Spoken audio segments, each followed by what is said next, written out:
Everybody's got a price, it's the $1 million man. Podcast in demand. Understand, everybody's got a price. $1 million man. Everybody's got a price. $1 million man. Everybody's got a pod, it's the $1 million man. Podcast in demand. Understand, everybody's got a price. $1 million man. Everybody's got a price. Please make your money. What's up, everybody? It's Marcus D'Angelo, and we are here for the debut episode of Everybody's Got a Pod. And I'm joined, of course, by the Hall of Famer, the $1 million man himself, Ted DiBiase. Ted, we made it. Episode 1. I can't wait, man. Finally, it's here. Thank you for all your help. Oh, man, of course. And you know what? While we're doing thanks, I got to give a shout out to our mutual friend, Jake the Snake Roberts. He's the one who hooked us up, began the conversation here during WrestleCon weekend. That's and next right. thing you know, here we find ourselves getting ready to embark on a new journey. That's awesome. Couldn't be more thrilled. In the words of the $1 million man, priceless. Priceless. Perfectly said, Ted. And man, I'm excited. I know that there are just so many stories. You've been in wrestling for, almost 50 years now at this point. I know you started as a very young man.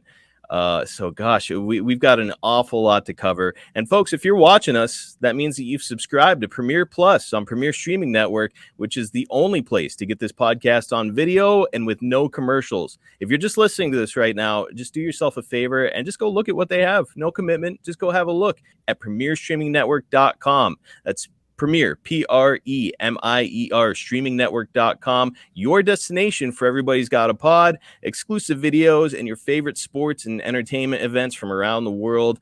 And Ted, before we launch into our subject, I did want to ask you, your old pal Cameron Grimes was recently brought up to the main roster, being drafted by the SmackDown brand in WWE.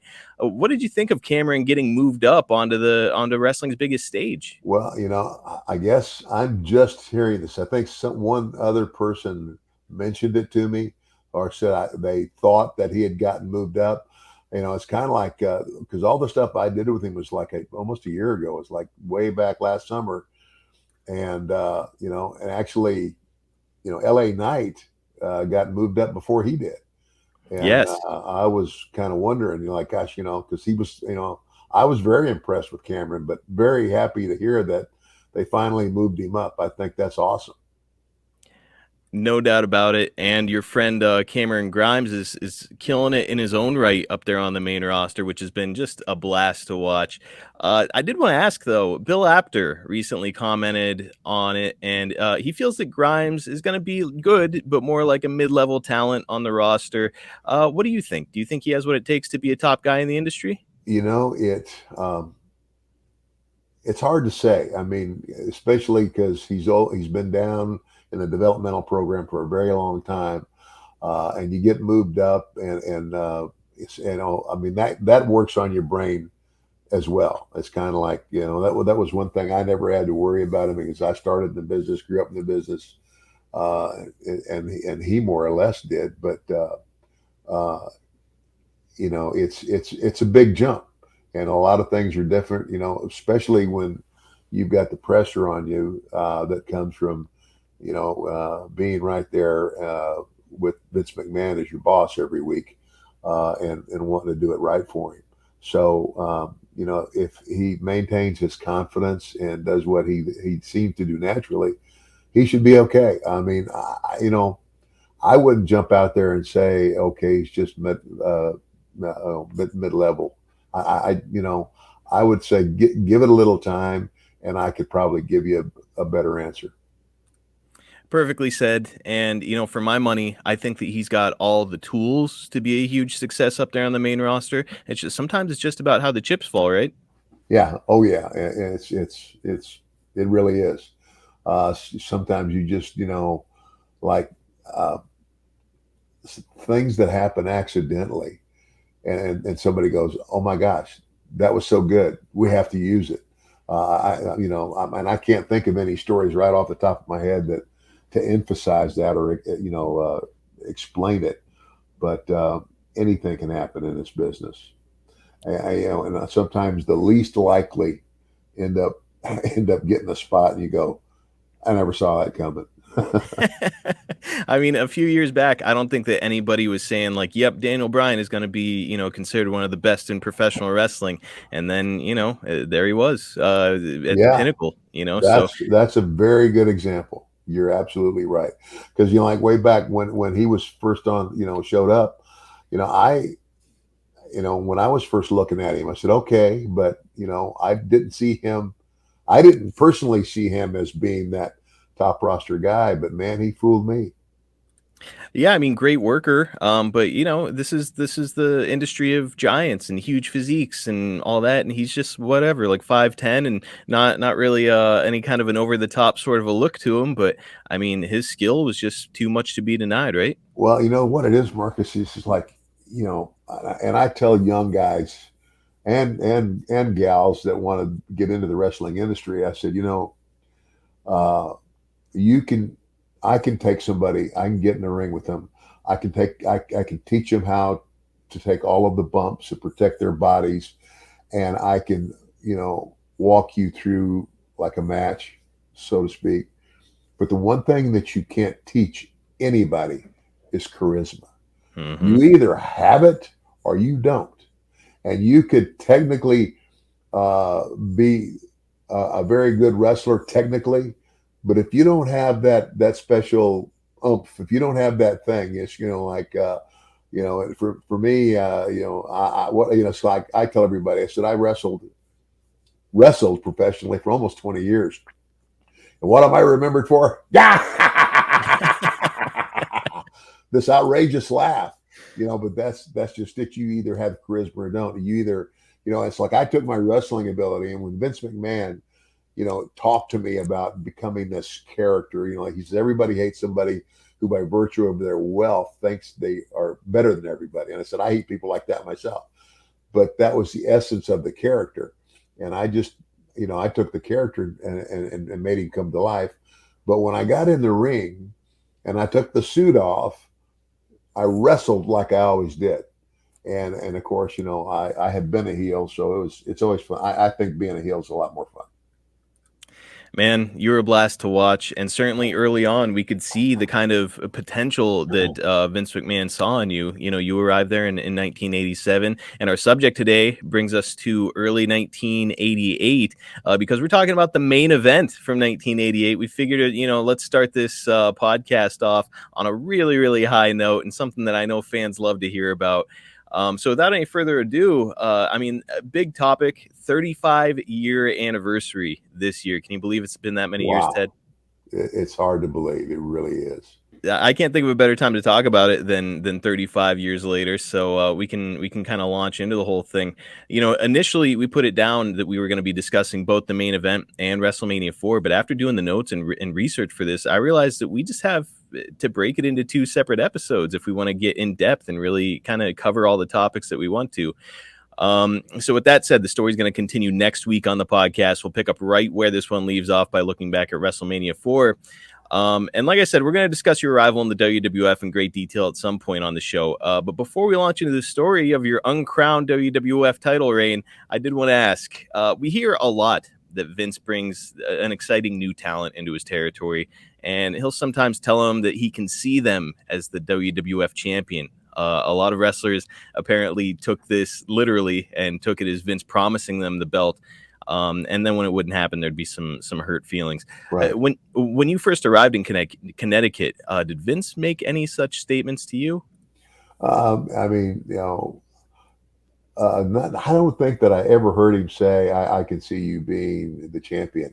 I mean, I more or less gathered from him, I see you as being my top heel, and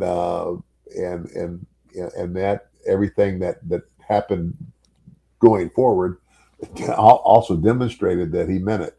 And it's funny. People ask me. I mean, I get that question all the time. Aren't you? Gosh, you're one of those guys. You're one of the best wrestlers, and you just never became the world champion. And I remind them. I said, even the world champion isn't really the world champion because it's a show. It's a story. We're telling the story. And for me, my the way I always looked at it was, if I'm going to be a heel, I'm going to be the top guy. The most important thing is being over and making the crowd hate me as much as I possibly could. And if that included, and just to be honest, because I saw where Vince was taking wrestling. I mean, in my dad's era, it was kind of like the kayfabe, the whole deal. And even though you understood that, there were a lot of people who watched wrestling that figured it out, it was kind of like the golden rules, like you don't break kayfabe. It's like you don't ever give away the trade secrets. Well, it doesn't take long to watch a wrestling match and realize, if you've ever been in a real fight, it's something just not right. But it's getting over, and that was the key. So getting over for me was more important than having a belt. And yeah, I mean, there was I guess there was some talk, but here's what I'm trying to say. If I had won, if I had somehow cheated the Hulkster out of the belt, along with the help of Andre the Giant at WrestleMania IV, and become the champion, I would have had it, but I wouldn't have had it very long. Right. And because of the direction Vince was taking wrestling, because it's not just wrestling anymore, it's merchandise. And so, this is when the wrestling action figures started coming out, and then they started with the video games and all the other merchandise. Well, it's kind of like, if you're the bad guy, you're not going to be the champion long, because the kids and the audience, they want to see their hero as the champion. And that's where Vince took it. And so, and I got that. I understood that, which was just the opposite in my era of, not my era, so to speak, but in the early days, or the latter days of before Vince McMahon. It's like, if you were the NWA World Champion. Now, the NWA World Champion went all over the United States and wrestled in all of the territories. Back when it was territorial, he wrestled in all the territories that were affiliated with the NWA. Mm-hmm. But the only place that the world champion was a babyface was in his home territory, where he was from, where he came from. Dory Funk Jr. and Terry Funk, they grew up in Amarillo, Texas, and that was their home territory. I mean, literally. I mean, their dad established it, and they ended up running it after that. Their dad passed away, but that was the only place that Terry Funk or Dory Funk Jr.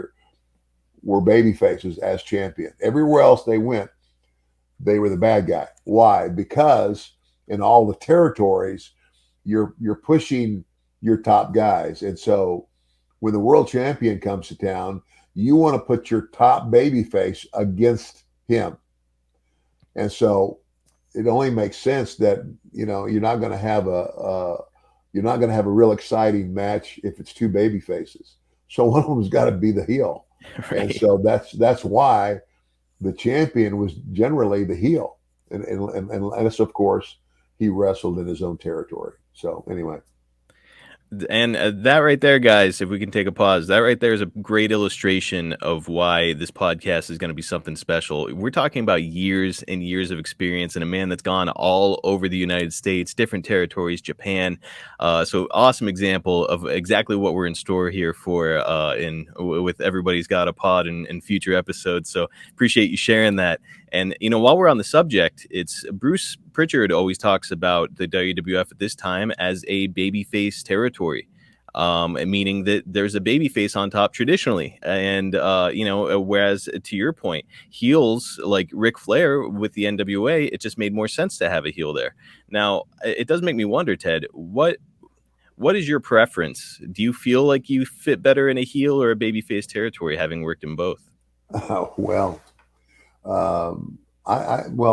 became comfortable in both. I mean, And what Bruce is saying is true. I mean, the WWE, as it is now, is a babyface territory because, again, the audience that you're appealing to, by and large, like Vince wanted to make wrestling family entertainment, Mm-hmm. and and you couldn't continue the old school way and make it family entertainment.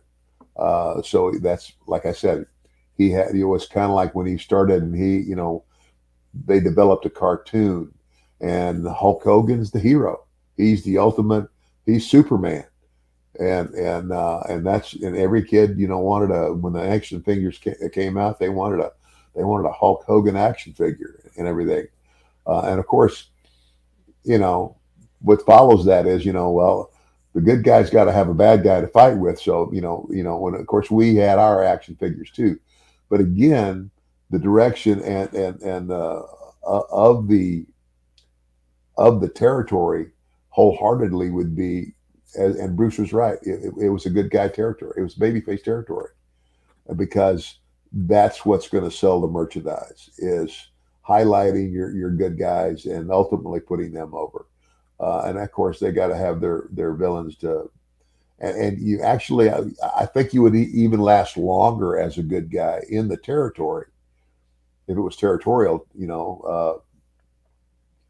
than you would as a heel, because whoever that good guy is, like, well, Hulk Hogan, and and I got my run with Hulk, but it was kind of like Hulk and it was Andre and Hulk had, that was the thing that the lead in the Saturday night main event, the whole deal, and that's how me and Andre got hooked up and ended up at WrestleMania IV.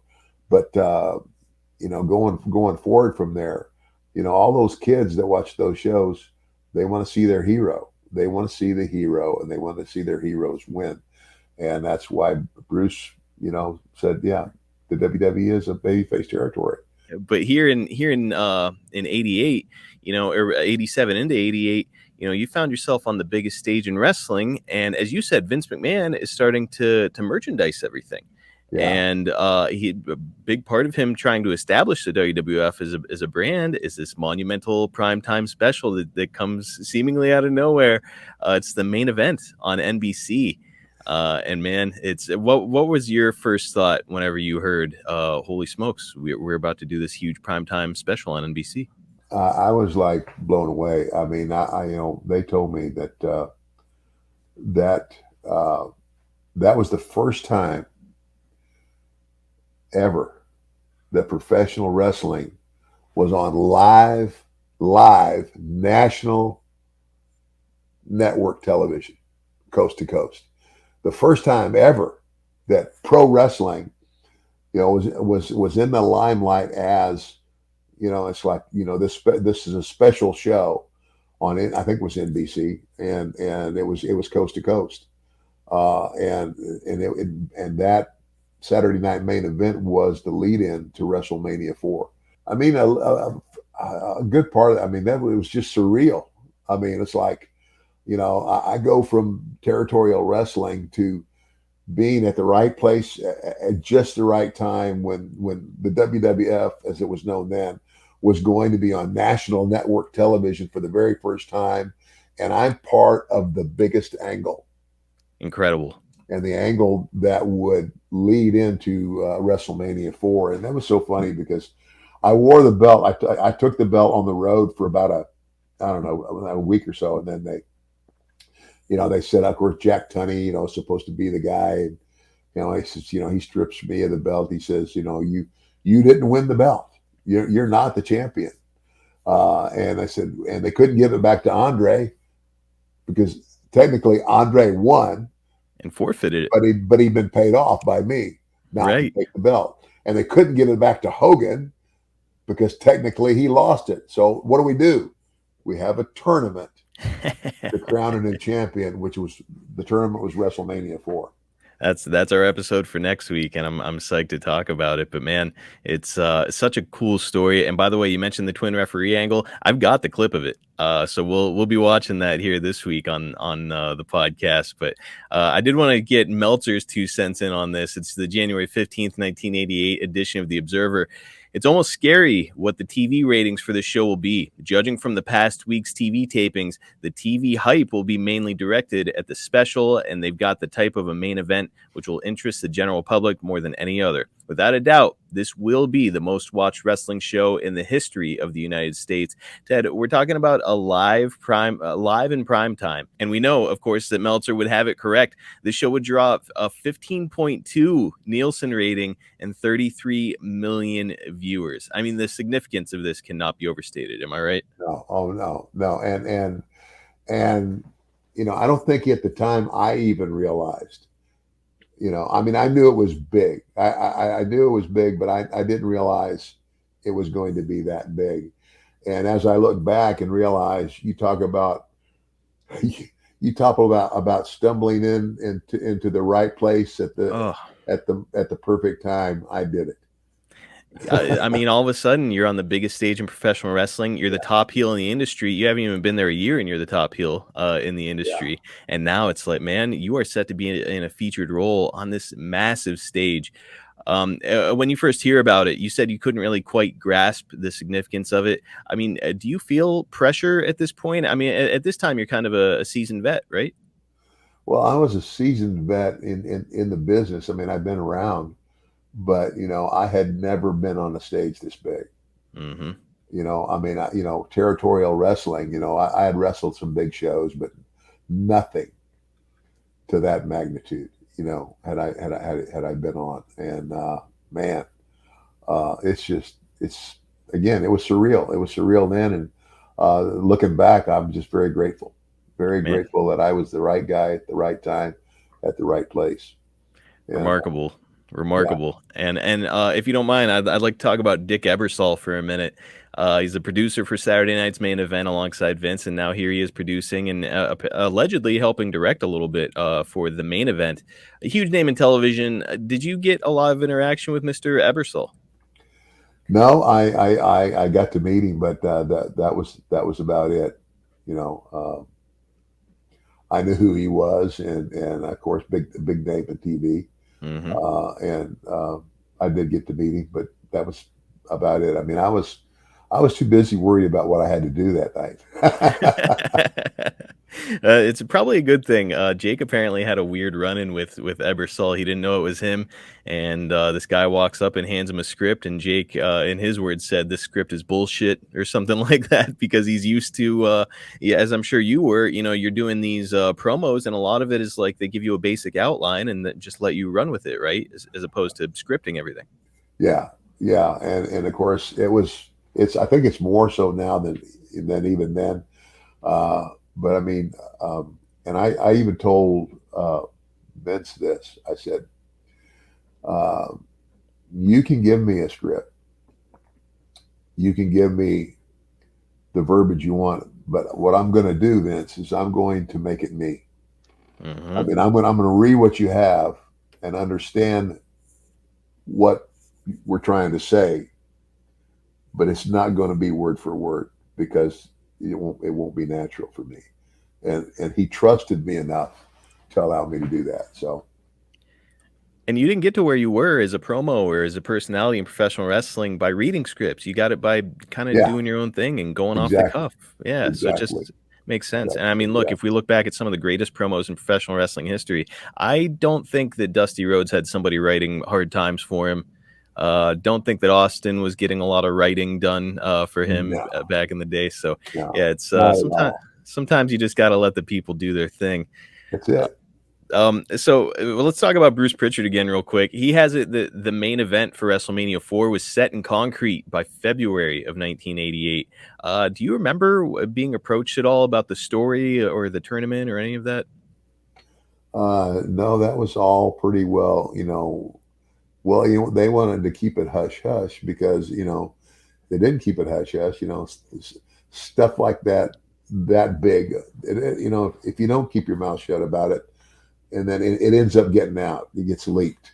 Mm-hmm. And you don't want anything like that to get leaked. And for me, post WrestleMania, I mean, of course, after the after the big Saturday night main event was WrestleMania. And of course, that was the other thing too. Everybody always asked me, like, weren't you upset that you didn't win it there? And I said, it would have been nice for me to win it there. I said, but you got to understand something I understand about the wrestling business is, and because I knew where the wrestling business was going with Vince, family entertainment, you want to make the kids happy, and there weren't too many heels that were champion. That I mean, they might get it for a while, but all they're doing, they're going to have it just long enough to pass it back either to the top babyface or the next up and coming top babyface. And so I said, look, it's all about what I can do to make the people hate me the most. Yep. And so it was Pat Patterson that approached me with this idea because, I mean, I think they were a little worried, concerned about, they were trying to please a lot of people, Randy Savage being one of those. And that's how Randy ended up coming out of the thing at WrestleMania IV as the champion. And I said, but when Pat Patterson said this to me, he said, what if you don't win at WrestleMania IV? And then in your arrogance, you thumb your nose at the world title and just declare yourself the $1 million champion and create your own title. And like you put your you put your title up against all comers. I said, do it. Because I mean, you talk about getting people to hate you. Oh my gosh. That arrogant SOB, blah, blah, blah, blah, blah. Who does he think he is? It was perfect. I mean, again, that's it. I mean, that got more heat on me than, seriously, I got more heat by developing and creating my own title than by having the world title for a short time and passing it back to Hogan. Yep. And that's what I think gets lost, because I've heard people say that too, like, oh, he should have had a run with the title. They've said the same thing about Piper, about Jake, Scott Hall, and numerous others. But really, in your case, what made the most sense was that you would say, you know what, I'll just go buy my own. Yeah. Oh yeah. Just incredible. Hey, we mentioned Bruce, and as a side note, I do have to ask. I've heard Bruce say in the past that at this time you would carry large sums of cash on your person, so that if anyone ever tried to call you out on not really being the $1 million man, you could prove it, and then you just give the receipts to Vince. Is there any truth to that? Oh gosh, absolutely. I mean, from the first day I signed the contract, and Vince had this, whoever it was, somebody in the office walked in the room, counted out $2,000 in brand new $100 bills. And Vince says, Ted, this is your flash cash. He says, here's what I want you to do. He says, now, don't abuse it. If you abuse it, you lose it. He says, but you got to pick the right spot, whether it's in a restaurant, a hotel, an airport, wherever you can, lay down the cash and pick up the tab. And he said, like you've had dinner in a really nice restaurant, you get up and say, hey, everybody, just announcement for you. This is your lucky night. I'm Ted DiBiase. I'm the $1 million man of World Wrestling Federation. And your meal is on me tonight, just to prove to everybody that I'm not really a bad guy. Virgil, collect the checks. Virgil go around, get all the checks. We'd add them up. I mean, and bang, bang, bang, lay down the cash, take the receipt back to Vince, and they replenish the money. And Vince wrote that off as marketing. And that's exactly what it was, marketing. But I mean, when he talked, my mouth had to be like this. Really. And he said, Ted, you're going to be one of the hottest heels I've ever had. And I said, yeah, in front of the crowd and in the dressing room too, with everybody else, because nobody else is getting treated like that. And that was the other thing. It was like, he said, Ted, he says, I don't want you staying at the Holiday Inn anymore. He said, you stay at the Hilton, the Hyatt, the Marriott, whatever. You stay at the exclusive hotels. He says, and again, for the first like year or so, I had limousine service every day. Oh, I mean, airport to hotel, hotel to Coliseum, Coliseum back to hotel. And of course, I wondered if that might create some heat with the other guys, and it really didn't, because they were like, you know what, if I'd had that chance, I'd have done it too. and speaking of Bruce, he commented on that situation as well, because he was asked by Conrad Thompson on their podcast, Something to Wrestle. He was asked, did Ted get a lot of heat with the boys? I mean, he's riding around in limbos, 5-star restaurants, he's getting all this petty cash. Like, how did the boys feel about it? And Bruce said Ted earned it, and all the boys knew that. Like, Yeah. Ted had worked in the industry for a long time, had busted his ass, had established himself, so Yeah. he earned it. Yeah. And man, what a hell of a spot to find yourself in, though. Incredible. Absolutely. On the way to the main event, you're working house shows here and there, facing Hogan in tag team matches and singles matches. Would this have been the first time you had worked with Hulk? Actually, the first time that I ever worked with Hulk Hogan. Hulk Hogan's very first appearance in Madison Square Garden was against me. That's right. I have heard that. And you were the baby I face, was and the he was the baby heel. face, and he was the heel. And this was actually it was my last match. I mean, I had, again, at that time, it was the WWF, and Vince Sr. was still the boss, and I was still pretty young in the business, but I'd been there for, I don't know, I wouldn't say quite a year, and I was going to go back to work for Bill Watts. So my last show is Madison Square Garden. And I remember Vince Sr. came to me and he said, Ted, he says, I put you with this guy because this is somebody we're really going to push. We really want to get this guy over well, and we trust you to do it.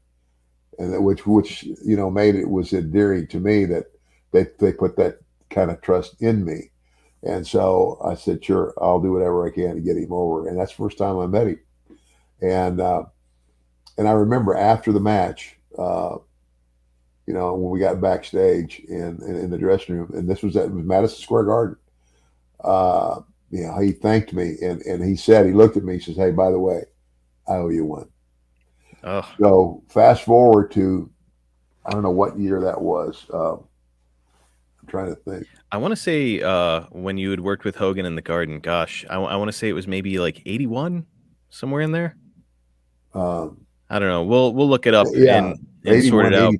But anyway, a few years before he had become this huge megastar. Yeah. And that is a good guy to have owe you one, I would say. And here's the thing: when I started back and everything, I guess for the first week or so, I didn't, So the first show we were on together after I actually started wrestling in the territory, it was an outdoor show, and I don't know who he was wrestling, but it wasn't me.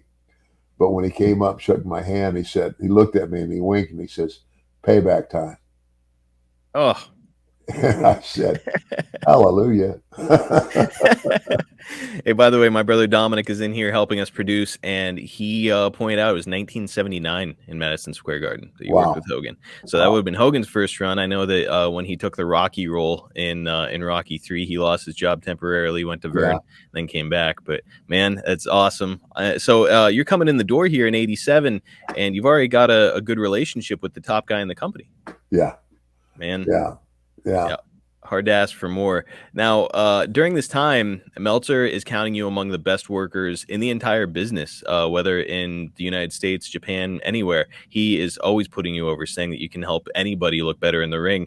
But at the same time, he's taking a lot of time taking Hulk to task, for his style of work.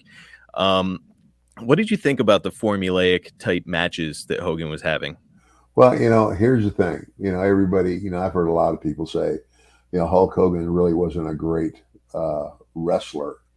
I said, pardon me, but yeah, he was. I said, Hulk knew his gimmick. Hulk understood who the character was. And that type of character, and here's a guy that, I mean, my goodness, I was 6'4". I mean, he stood like 2 inches or 3 inches taller than me. I mean, massive guy. Massive guy. And big guys like that don't do arm drags and hip tosses And shouldn't. and shouldn't. Exactly. It's just like Andre. And Andre. You talk about somebody who knew how to work. How does a guy that's 3 times as big as anybody on the planet make somebody in the ring look like he has even a chance of beating him? Mm-hmm. You just learn how to do it. And Andre was very good at that, where, he would dominate, and then he'd pick something, or he'd say, "Hey, poke me in the eye," or whatever, and hit me in the throat. That's something that where anybody would say, "Oh my gosh, that really hurts." And how do you first, you got to get him on his knees to where you can, because otherwise you're not even face to face until he's on his knees. But Right. it's the psychology of wrestling. Vulnerability in the big guy, and it just makes sense. I don't want to see Hulk Hogan do like a missile drop kick off the top rope. Yeah. It would be weird and out of character for him. Exactly. Now, for you yourself, did you feel like you were at your peak as a wrestler around this time, or was the best still yet to come for you? Those were my best years, without a doubt. And I had grown up in the business. I had, and they say, "Who trained you?" I said, "Nobody." I said, "Well, the Funks." I said, "Well, the Funks basically, uh, because of my relationship with them all my life, I guess what you say, it was easier to get in the business." But I actually started physically wrestling under Cowboy Bill Watts, Mm. and the talent that Bill had in the territory. And of course, when I started for Bill, I was a babyface. I was a good guy, and he had a slew of heels, man. And I was on the opening match every night. But the other guy in the ring was usually a fairly polished, worker, and led me. And you just pick it up. You pick it up little by little, and over time, you develop your own persona and character. And and of course, my dad was a great heel. And it's kind of like, there's 2 kinds of heels. There's what I call the tough guy heel, and there's what I call the chicken shit heel. Mm-hmm. That's the guy who talks real big, but when you confront him, he becomes a coward. Right. Backing down. And he's the only time he's really tough is when he's got something in his fist to, cheat. Yes. And so, but every guy that I've ever known that was a tough guy heel, Stone Cold Austin, I was his manager when he first started, and he was carrying the $1 million belt for a little while. Stone Cold was a tough guy heel. Every tough guy heel I've ever known eventually becomes a good guy, because everybody loves a tough guy. I mean, when a guy's that tough, you end up loving him. The Rock, Yeah. the same thing, tough guy heel. Can't help but respect him. Exactly. Nikita Koloff, I think, is another good example of that. Yeah. Very much so. Right, man. Interesting. And that's a perspective I've heard about the 2 types of heels, but I don't think I've ever really heard anybody put it into words that usually the tough guy heels become baby faces. That's really fascinating. Yeah, it is. And of course, I didn't worry about that, because I was always going to be that sneaky, behind your back guy. You never get tired. You never get tired of seeing a chicken shit heel get his ass kicked. It fit you like an old house slipper. It worked perfectly. I also want to mention, around this time you're working with another really great athlete and a tough guy, Babyface, Bam Bam Bigelow. You're working with him a lot here. He's a huge guy, a great look. Eventually be his manager a few years later. But why don't you think things worked out for him during his first run in the WWF? I kind of feel hindsight. Why it didn't work out the first time was a little bit because of his attitude. Mm. it's kind of like an attitude of like, I deserve this and I should be this or I should be that. And, when he came back the second time, he was a lot more humble, if you will, I see. in a nutshell. A little bit too young, maybe, for the spotlight. I did also hear that maybe he had a few issues here and there with Andre. Well, that's just Oh yeah. That's one guy you don't want to, And here's the deal. Andre was a very good judge of character, and if Andre liked you, chances are you're a pretty good guy. Mm-hmm. And if Andre didn't like you, pretty good chance you're a scumbag. Good judge of character. And so judging on that character, that's why things didn't go so well for the big man. So probably exactly what he needed for his career. Calm him down a little bit. Yeah. Speaking of Andre, we get a really fun moment between him and Hogan at the first ever Royal Rumble. They aren't in the Rumble, of course, but they do have a contract signing for the main event. And you're in the ring for our first clip of the week. Just a reminder for those that are unaware or don't remember this, Ted had established himself in '87 as the man that could buy anything because everybody's got a price. He attempted to purchase the world title from Hogan. Hogan denied him, like the good hero that he is. And so Ted enlisted the help of Andre, with the idea being that if Andre defeats Hogan, he and Ted have an agreement in place where DiBiase will purchase the belt from Andre. Here's the clip of the signing. Has waited for almost a year for this opportunity. He was robbed of this title just about a year ago. He can take his time. He is savoring the moment. You just hold the mic and shut up. Well, the same thing applies, McMahon. If you were to sit down and buy some new rat trap house, you'd sit down and read that mortgage real close.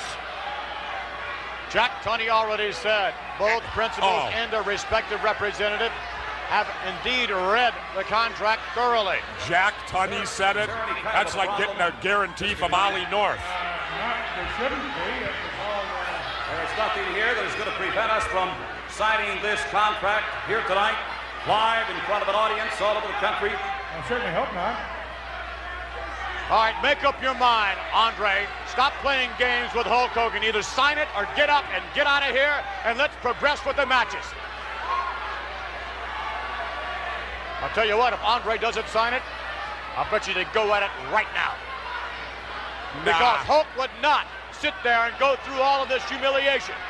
To have Andre, wait a minute, is he signing? He's signing it now. Finally, Andre the Giant is signing the contract for the big one, February the 5th, Friday night. Now that you signed the contract, Andre, put your official stamp of approval on it. Whoa, stamp of approval.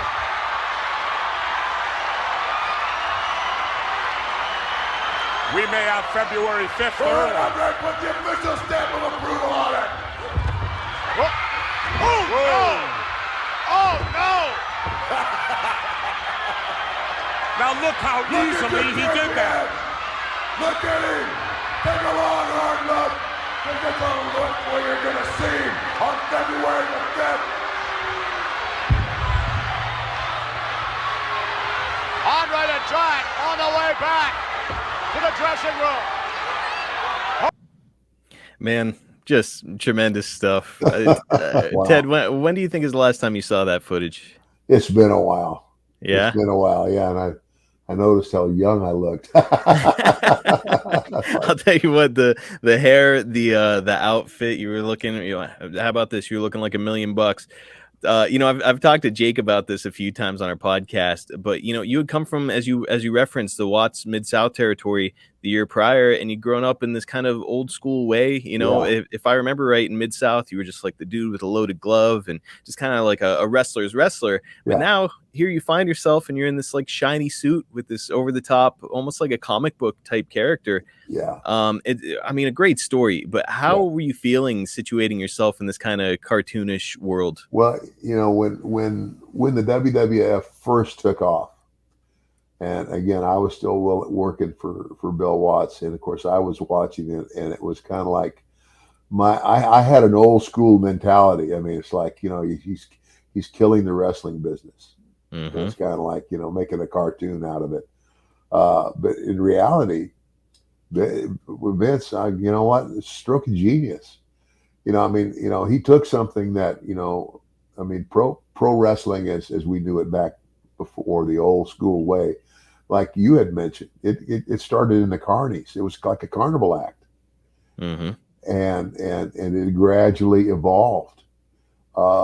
And even though there was always a base core of people who were going to, believe it. Most people, considered wrestling, it's sports entertainment. It's not real. They're not really getting hurt, and that's how they looked at it.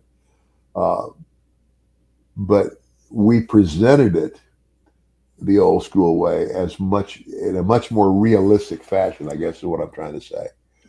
And Yeah. then all of a sudden this guy comes along and he's, got these colorful costumes and making toys and all that other stuff, but what I initially thought was a guy killing the business and wrestling was dead forever, is he made it bigger than it ever was. Revolutionized. Yeah, he really did. And so, I just had to, I had to go, and even when I sat down and talked with Vince about the character, he said, Ted, he says, here's the one thing everybody hates, is someone who, by virtue of their wealth, bullies people. Mm-hmm. Flaunts his wealth and bullies them. It's kind of like, throws money at their feet, says, yeah, pick that up, peon, and laughs in their face and stuff like that. And I just kind of chuckled and I said, yeah, I can't stand guys like that myself. That's really, that arrogant deal. And he said, that's the essence of this character. And so I started to understand that. But I also understood that when I got in the ring and the suit came off, that I was just going to be the same type of wrestler I always was, as a heel. And again, the best kind of heel is, again, what we call the chicken shit heel. Yes. The guy who really is a bully and a coward and talks real big all the time. You never get tired. You never get tired of seeing a guy like that get his butt kicked. And that fit perfectly into what the $1 Million Man exuded. So. Yeah, it's, if you want to exude that whole, like, I can buy anything, I can do anything. I mean, a guy like that, especially if we are going to view this through like a kind of over the top cartoonish lens, he'd probably wear a really shiny suit and throw money at people, stuff it in their mouths. Yeah. So no, man, it worked. Let's talk about Andre for a second. You're spending a lot of time here with him, managing him, tagging with him, etc. Are you traveling with him at this time too? Yeah. A good portion of it was. I mean, obviously, yeah. I mean, most of the time between starting in the business and that first that Saturday Night event, the build up to WrestleMania, but from WrestleMania going forward, I was with Andre a lot. That was, in the business we call it the rub. Andre was the rub for me. In other words, the guy that's going to help elevate me to the top level is Andre the Giant. Mm-hmm. If that makes sense to you. For sure. It's kind of like that rub, like, like when Stone Cold came in, it's kind of like, Steve, stunning Steve Austin at first, and then, but initially they put Steve with me because they wanted to make him a big heel. So, as a manager, and I'm going to have a stable of guys, and he was going to be one of them. Well, and of course, nobody, including me, had any idea how huge that character would get. Oh. He went way beyond any expectation. But that was the rub. So Andre was the rub. I mean, Andre had turned heel. I mean, Andre had been loved by everybody, and when he turned heel, my gosh, it's kind of like if they love you, the more they love you and you turn on them, the more they're going to hate you. They're going to hate you even more, and vice versa. If you're a really, really bad guy and you're a good, really good heel, and everybody hates you, and then you turn babyface, it's going to even make you bigger. I mean, Randy Savage. Randy had been a heel, and it's like that, all that stuff with Elizabeth and mistreating her and all that. But when we had WrestleMania 4 and he came out of that the winner and toppled everybody, shot him right to the top as a babyface. For sure. And, I don't know if the $1 Million Man character could have made a good baby face or not. What do you think? No. See, he'd gotten too much heat early. No, yeah. It was kind of like I would have had to change too much. And it was too good. It was just too good. I mean, there were so many things that you could do with that character. And we did a lot of things with it. But, yeah, I didn't even know what kind of story you would tell to get a guy like that to change. Something really drastic would have to happen in his career to make him turn. Now you could. I mean, you can do anything. It's like if I got horribly injured or something, and then realizing that there's a lot of things in life that are more important than money, like your health and stuff. I don't know, some kind of. Certainly a possibility. I don't know. You had gained a lot of ill will up to this point. It might be hard to bounce back. Actually, right here on Premier Streaming Network, we've got another podcast called One of a Kind with Rob Van Dam, and I know that you and he had a little run-in when he was just a young man. We will talk about that someday. For right now, let's edge a little bit closer here to the main event. Before we get there, though. We've heard over the years as fans that you kind of have to earn Andre's respect, and he could be really hard on people if you didn't know them or trust them yet. Was your arrival in the WWF the first time that you had been around Andre? No, actually, I met Andre while I was still in college playing football at West Texas State. Really? And again, the Andre, and of course, Andre, and again, the territorial days.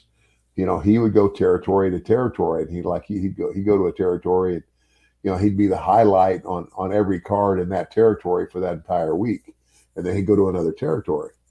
And so when the Funks brought him into Texas, and this was while I was still at West Texas State playing football, for whatever reason, both of them, Dory Jr. and Terry, were going to be out of town.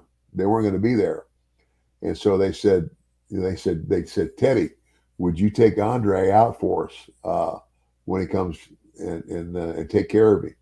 And I said, yeah, man, I'd be happy to. And so I took the big man out after the show in Amarillo, Texas.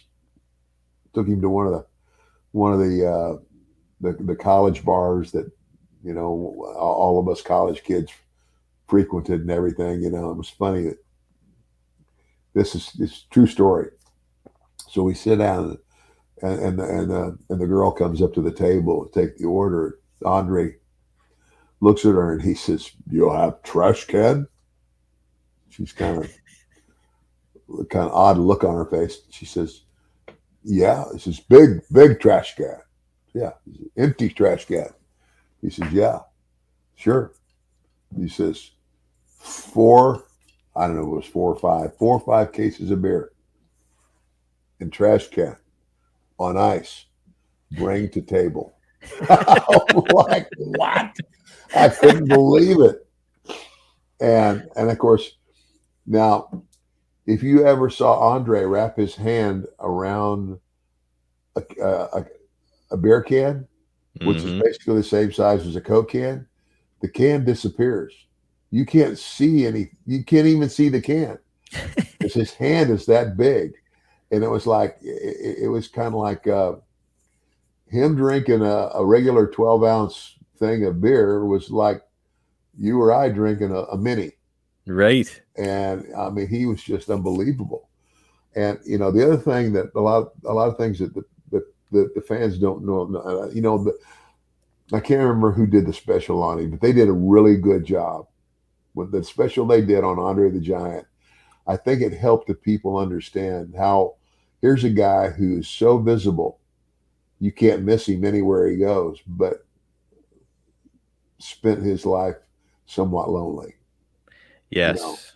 Because he could never get anywhere where he was really comfortable. Traveling on an airplane, even if he sits in first class, a first class seat on an airplane is like me sitting in coach. I can sit there, but I'm not real comfortable. Right. And that's he spent his whole life. And I mean, he wrestled in Japan. They would have to, in some places, they would, I don't know, either have to put him in a room where they, put two beds together, or I don't know, but just constantly looking for a place to be comfortable. And it was just tough. It was just tough life for him, but a good guy. And oh gosh, man, I don't remember a whole lot about the rest of that night. How could you? Oh my gosh, 4 cases, my goodness. Yeah, break, boss, drink, drink. Well, hey, that's good. You had a good relationship with him coming in the door because, as we discussed here with Bam Bam, maybe having some issues. I know that Big John Studd experienced some really bad issues with him to the point where I believe that he was a big reason why Studd wound up leaving the territory. So it's, he's not a guy that you want to be on the bad side of. And it sounds like you had a good early start with him. Oh, yeah, I did. I really did. So. Well, Ted, we're here. It's February 5th, 1988, and we're live in primetime on NBC. Man, such an exciting time. And we've got an interesting note from the February 15th Observer that I wanted to read because I'd love to hear your take on this. The result of the main event with Hulk Hogan losing to Andre the Giant was pretty well known within wrestling circles, to the point where it was so well known, I figured it was a false plant. Actually, here in the Bay Area, it was hard not to know the results ahead of time, being that several radio stations had already reported the title change starting as early as Monday, and that the San Jose Mercury ran a story on Friday morning in the front page of the sports section detailing that Andre was going to beat Hogan to set up WrestleMania. The reason all this became public knowledge was Titan had already sent advertising agencies info on WrestleMania IV with the slogan, "Hogan tries to regain the title." So it's before the main event ever even airs. It's out there that that Hogan's going to lose the belt. As an old school guy, Ted, and this is still the era of kayfabe. How did you feel? Did you hear about any of this? I didn't hear about any of that. But I mean, again, by this time, though, the thing that had changed, here's the thing. Growing up in the wrestling business like I did, and being old school like I was, the whole thing about, okay, it's kind of like when you watch a magician, you watch a magic act. Now, that guy couldn't really make that bird disappear. Right. But he did. So where the heck, it was the wonder. It was the how did they do it? You know what I'm saying? Yes. But with wrestling, it was like, as realistic as we tried to make it, and we did in many cases make it very realistic. Oftentimes to the point where you would actually really, like my dad and Dory Funk Sr., that one match that they had, they legitimately stood in the ring and let each other hit him. Ooh. I mean, that they had they had pictures of him in the paper the next day where Dory Sr. had a big big eye, and there was a great big bruise under my dad's chin or under his cheek, things like that. But now we're living in an era of Vince McMahon has basically announced to the world, yeah, we're sports entertainment. So what? We're good. And so I think that takes a little bit of the edge off of, Andre the Giant, this great big monster. You know what I mean? That's a cool perspective, and Yeah. I have not heard the Magic comparison. I mean, you're right. Anytime I see David Copperfield do his shtick, I'm not like, holy shit, this guy's like a wizard. I'm like, oh man, it's just fun to watch. It's fun to see how he pulls this off. So no, that's a really good comparison. And so like it's kind of like watching your favorite soap opera, Yeah, or TV show. It's like it's a show, but if the actors in the show are so good at what they do that they draw you into the story. It's kind of like I love to go to the movies, but man, I see a really good movie, a movie that can make me angry, a movie that can make me laugh, a movie that can bring me to tears. You know, those are the movies that I remember. And that's because the actors on stage are that good that you're drawn into that story for that time. And it's the same thing with a wrestling match. You know, like the really good wrestling matches, you know, like I said, my dad, I mean, I've wrestled hour-long match, 1 hour Broadway. We call it Broadway. In other words, no winner, 1 hour to a draw, and left the ring with like backing out and going, okay, there'll be another time. And for the people to witness that and for you to hold their attention for that length of time, and you know, the give the back and the forth, and you know, some of the greatest matches I've seen were like I always go to Jack Briscoe when he was world champion. I saw him wrestle both with Dory Funk Jr. and Terry Funk, and some of the matches they had were just unbelievable, hour long. And I mean, I was excited and I was smart. I knew it was a show I was watching. Well, when you walk into a movie, you already know it's a show. Right. But if the actors are really good, they draw you into the story, and that's the difference. And you know, it's kind of like that storytelling. And I think for what Vince was wanting to do was to make wrestling, because it was a pretty much, you know, back in that era, pro wrestling was pretty blue collar. You know, it's kind of like now Vince is trying to dress it up and make it more family entertainment. Used to be a bunch of guys that you'd find in like a bar, and now it's a bunch of guys that you'd find on, you know, in like a Abercrombie catalog. Yeah.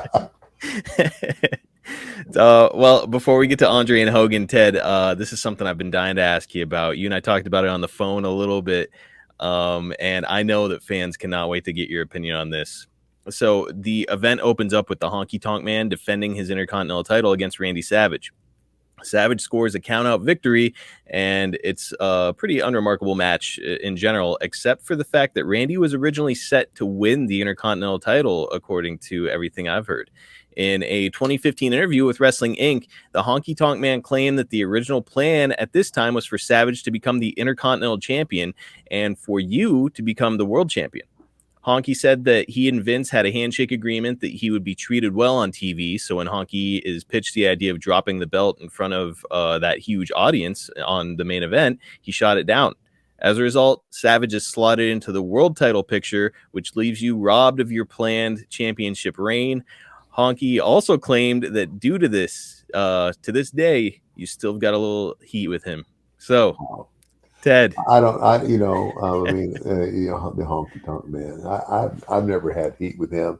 You know what? It's a business, and the bottom line now, the only thing that could have made heat would have been if something like that had affected my money.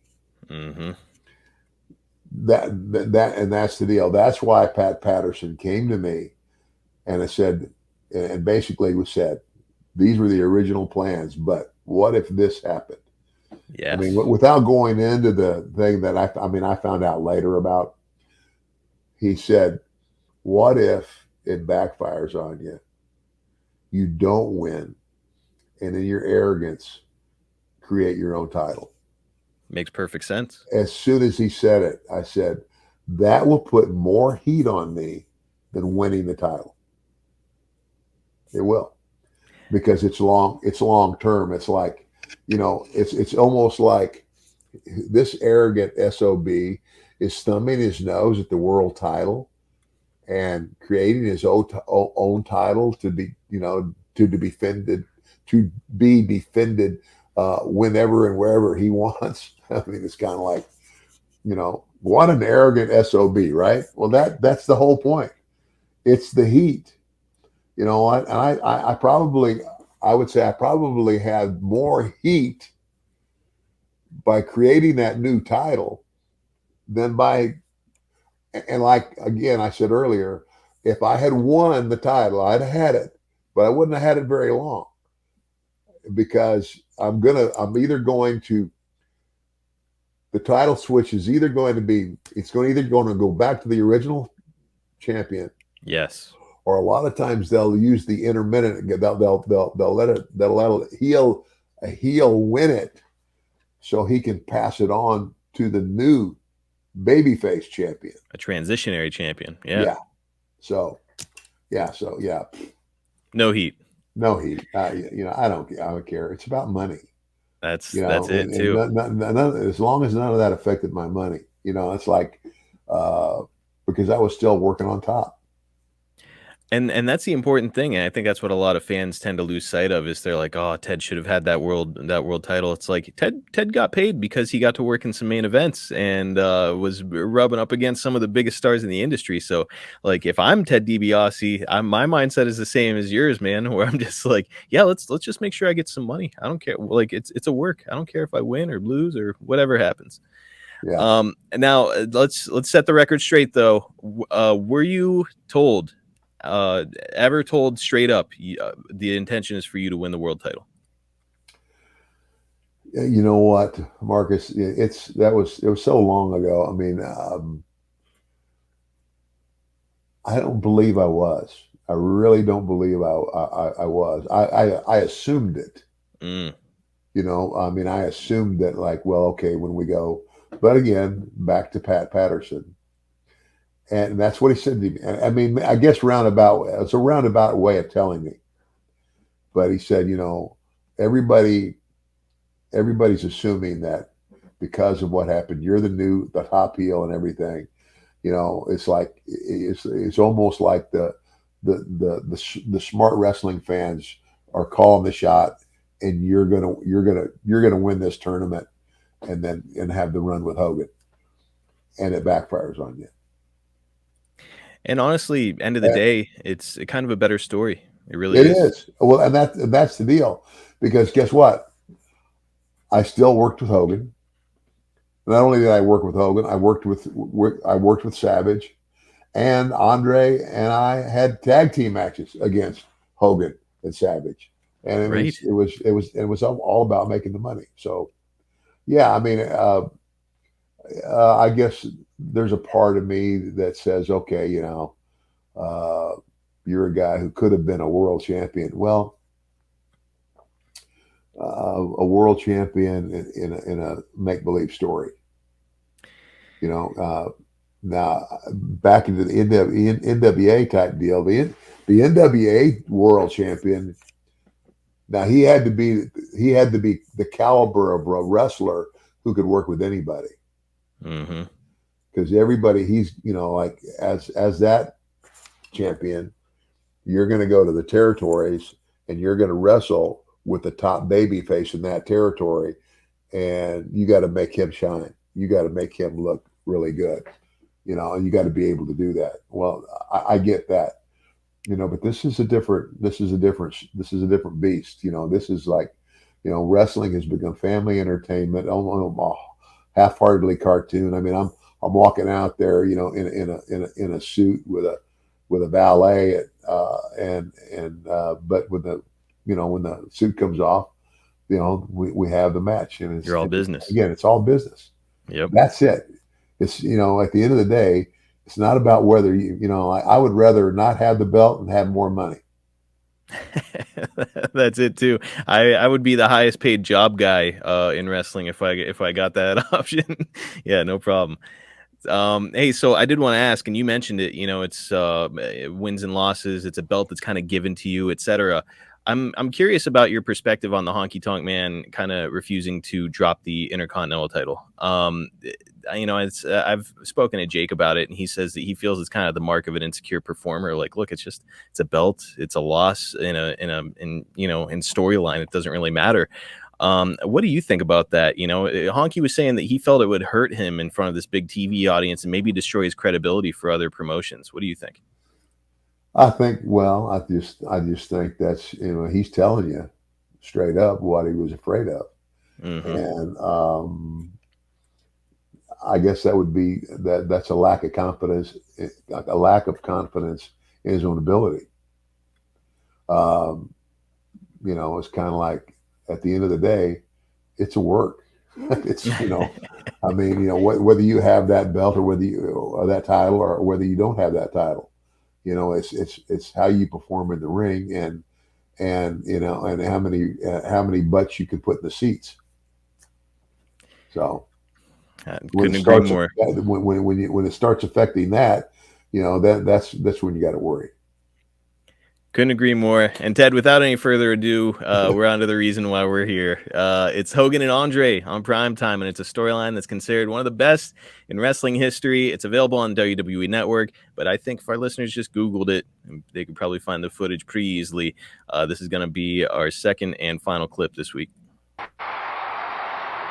Hogan goes for the leg. Wait a minute, Virgil grabbed his ankle. Referee Sting. Here comes the Hulkster. Yes! Covering.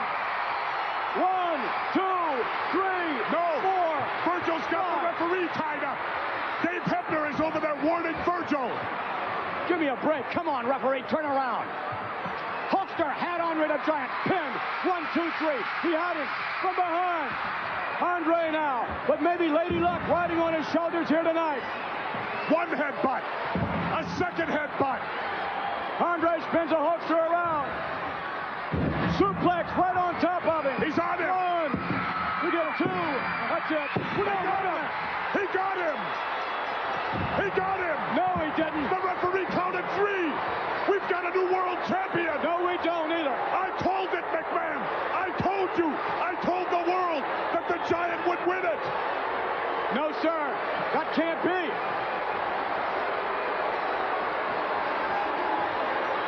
I don't ever want to hear you doubt me again, McMahon. Never, ever again. Dave Hebner, the referee, is outside. He has the championship belt, I believe, in his hands. Hulkster's looking down at him. He can't believe it. He's saying it was only 2. He can't be giving the title to Andre. He can't be. Hebner counted 3. In wrestling, you don't go by instant replays. This ain't football. It's the referee's decision. I can't believe what a stupid mistake that was. I can't believe that. The guy's only human, McMahon. No, He's just a referee. he can't be. He's going to present it. He presents it to Andre. Raises his hand. We have a new world champion. Ladies and gentlemen, the winner of this bout. No. And new World Wrestling Federation Heavyweight Champion, Andre the Giant. That can't be. There he is, the new world heavyweight champion.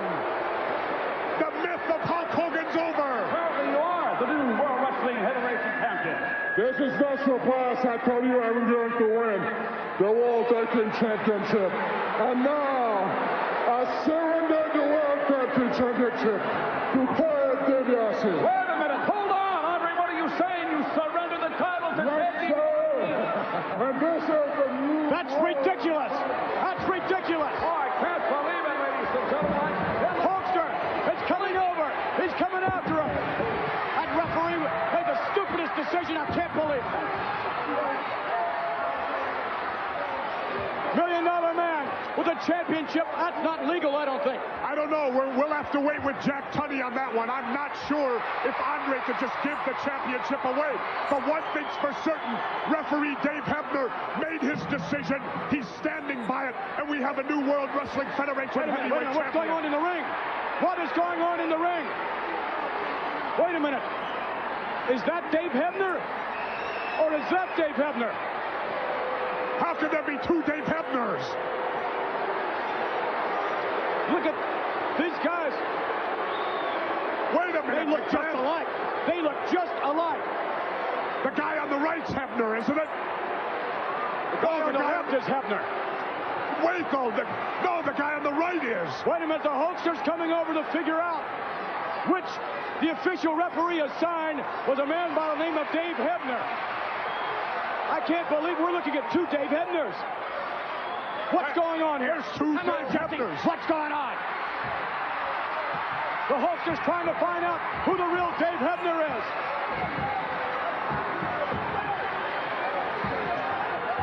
Who's the real Dave Hebner? You tell me just Jesse Ventura, and what is going on here? I think it's the one on the left. I think that Dave Hebner, I don't know who the imposter is. Look at these two. Well, they're good. Each one, they look like identical twins. they're shoving My favorite part of this whole thing is coming up. Move on the right hand. No, I can't believe it. Well, that shows you who the Dave Hebner is. Yeah. The one in the ring took the money. It had to be. There has to be some chicanery going on around here. Has to be something with $1 million man. I wonder what they did with the real Dave Hebner to keep him out of the match. I don't care what, though, but Hogan is not allowed to manhandle referees like this. I don't believe that man's a legal official. Dave Hebner. What are you talking about? Official. He just did the match. How could he not be an official?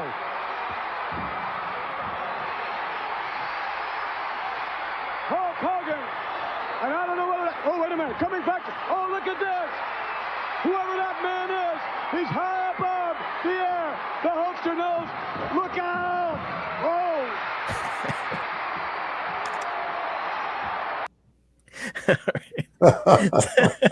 So Earl Hebner gets absolutely fucking launched out of that ring. You guys were there. You guys were there, but he was over your heads. I mean, are you picturing disaster in front of 33 million?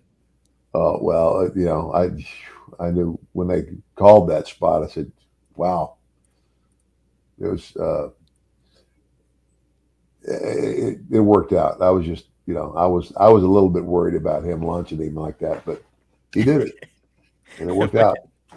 Man, incredible. I mean, what a historic moment. A lot of people point to this as the greatest storyline in the history of wrestling. How do you feel? Gosh, I don't know. I've seen a lot of storylines, but I mean, yeah, I mean, well, yeah, the intrigue, the fact that, you know, you show up, you know, you keep going when you listen. I didn't know until that night that Dave Hebner had a twin brother. Oh, you didn't know? I didn't know.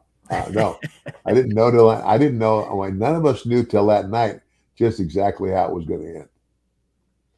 And you know, when with the deal with the two referees, it was just, it was classic. It was classic. It was cool. And backstage, Hogan is saying, like, he starts referencing that you paid for plastic surgery for someone to look like Dave Hebner. But then the whole thing is just kind of quietly dropped off TV. They don't really mention it again. Like, it was just, that was the story and that's it. Do you feel like a little meat was left on the bone? We could have pursued this a little bit further. I don't know. I don't. Oh, you mean with the referee thing? Yeah, yeah. Well, you know, anything with the referee deal would be, you know, you don't want to take anything away from the heat with the two people in you know, with Hogan, me, Savage, the whole deal there. I agree. And look, the story's going to continue next week. I've got one more question for you. And next week, by the way, we got a ton of fan questions. We'll answer them all next week at the conclusion of the WrestleMania IV episode. Last question for this week. How critical was this story for your career? Oh my gosh. I mean, it was the story that launched me. I mean, I had, you know, when they did all the vignettes, you know, like introducing me as the $1 billion man, the guy with all the money, and how I would cheat people and I would laugh at them and all that other stuff. But now when it gets down to the nitty gritty, yeah, the setup for WrestleMania IV and then even WrestleMania IV. I mean, there's a lot of people that have wrestled in a WrestleMania, but not too many people actually had 3 matches in the same WrestleMania, and I did, you know. And then Randy and I, you know, that was the other thing.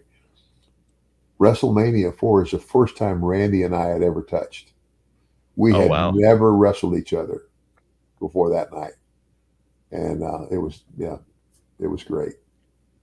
Man, an electric atmosphere, and we're going to be talking about it next week. I can't wait to discuss WrestleMania 4. Before we go, I want to remind everybody, we have got a free giveaway going on right now. We've got not one, not two, but 12 signed items from the $1 Million Man himself, and we're giving them all away for free to subscribers on our YouTube channel. 11 winners will receive signed Panini Select trading cards of Ted, and one lucky winner will get a signed Funko Pop. Again, it's completely free. Just subscribe on YouTube and you're eligible. That's it. Go right now to youtube.com/everybody's got a pod. Subscribe and you'll get some awesome content over there and be automatically entered to win future giveaways. And hey, look, if you want to hit the notifications bell while you're over there, please do. It would help us out. It would also help us out if you gave us a 5-star review on your podcast platform. We're a brand new podcast and we're looking to make our mark and we could use your help. So please, if you're enjoying what you're hearing, give us a 5-star review.